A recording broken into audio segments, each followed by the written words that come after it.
How to make a lava lamp. Groovy.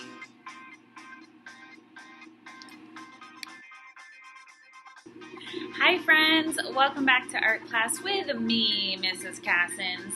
Today we are going to be exploring shape. And not the kind of shape that happens after we eat too much chocolate, but the kind of shape that happens when we are looking at nature. So today we're going to look at two different types of shapes. We're going to be looking at geometric shapes and organic shapes. Now, organic shapes are things that kind of are blobby or appear in nature. So things like splats, swirls, sometimes leaves, waves, kind of swirls again, and leaves. These are all examples of organic shapes. Can you say organic? Great job. The second type of shape that we're going to look at today is called geometric. Can you say geometric? Nice job. Geometric shapes sometimes have hard edges, and examples of geometric shapes are squares, circles, triangles, rectangles, or any kind of rhombus, even pentagons and stars. So we're going to be exploring how to make a lava lamp and get really groovy by using some geometric shapes and some organic shapes.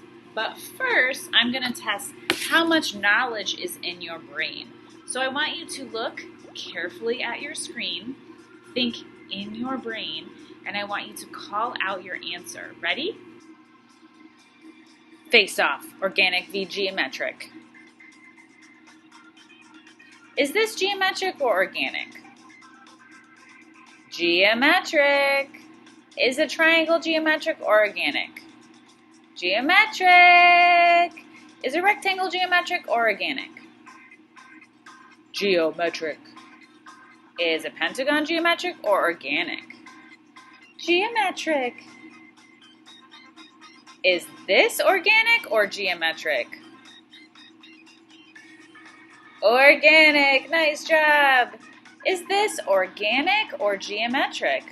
Organic. Organic or geometric? Organic. And is this geometric or organic? Organic. Nice job. Our first step, as always, is to write your name and your teacher's name on the back of your paper with a pencil. Flip your paper over. I will be drawing with a Sharpie so that you can see it, but before you begin drawing, imagine where you will draw your artwork on your paper. Notice that my paper is portrait style. I'm going to be using geometric shapes to draw the base of the lava lamp. Now remember, I'm using a Sharpie so that you can see on my video, but you will be using a pencil. Why do we use pencil when we draw first? That's right, so that we can erase. Remember, we are using our geometric shapes first. Notice how I'm about halfway up my paper. Now we're going to draw the clear part of our lava lamp. That's the really cool part that has all that liquidy stuff that has blobs inside of it that are so fun to look at. So I've got one kind of diagonal line with a flat top, and then another diagonal line that goes all the way down. And then I'm going to use a triangular type of shape to make the very top of my lava lamp. My lava lamp is shiny, so I'm going to draw some triangular shapes so that it appears like the surface of my lava lamp is shiny or metal.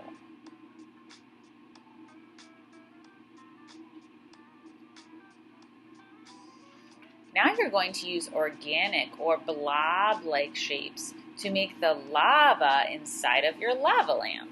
You can use any kind of blobs that you like.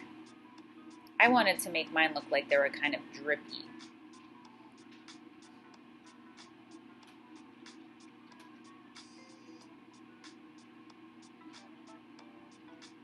Blob.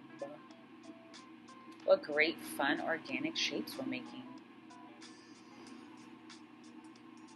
Now I'm going to color in the lamp part of my lava lamp using markers.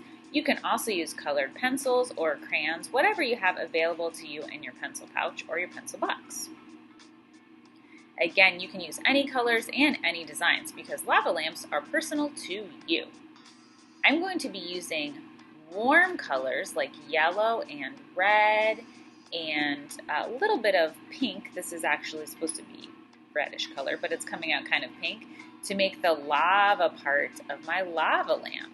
So you're welcome to use tempera paint or acrylic paint, even watercolor paint or watercolor pencil.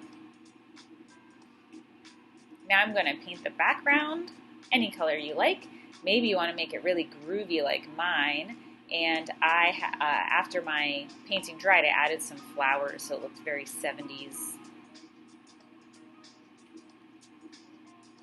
Then you're going to go ahead and put it on the drying rack.